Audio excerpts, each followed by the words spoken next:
கிராமத்தில் உள்ள ஒரு பள்ளிக்கூட விழாவில் காமராஜர் ஐயா ஆண்டு விழாவில் கலந்துக்கிறார். அதில் ஒரு பையன் 2வது பரிசு வாங்க மேடைக்கு வர்றான். ரொம்ப வருத்தமாக வர்றான்.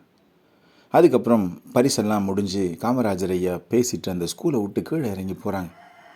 காருக்கிட்ட போகும்போது இந்த பையன் அழுதுகிட்டே இருக்கிறான்.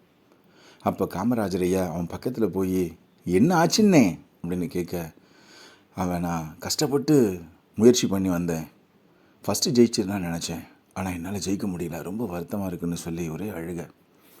அப்போ காமராஜர் ஐயா அவன் தோளை தட்டி கொடுத்து, நம்மளை உயர்த்தி விட யாரும் வருவாங்கன்னு காத்திருக்காம நீயே முயற்சி பண்ணி உன்னால் முடியும்னு நினச்ச பார்த்தியா, அங்கே தான் நான் இருக்கேன்னே, நீ தோத்தது ஒரு பெரிய விஷயம் இல்லைன்னே, இதை அனுபவமாக எடுத்து அடுத்த அடி நீ எடுத்து வச்சா நீ சிகரத்தை தொட்டுடலான்னே, எப்போவுமே யாருக்காகவும் காத்தில்லாமல் முயற்சி பண்ணி முன்னுக்கு வரணும், எதை பற்றியும் கவலைப்படக்கூடாது, தோல்வி கட்டுகளை படிக்கட்டுகளாக மாற்றி வாழ்க்கையில் ஜெயிக்கணும், அடுத்த முறை நான் உன்னை பார்க்கும்போது முதல் பரிசு வாங்கணும்னே அப்படின்னு சொல்லி அவனை உற்சாகப்படுத்திட்டு காமராஜர் ஐயா போனாங்க.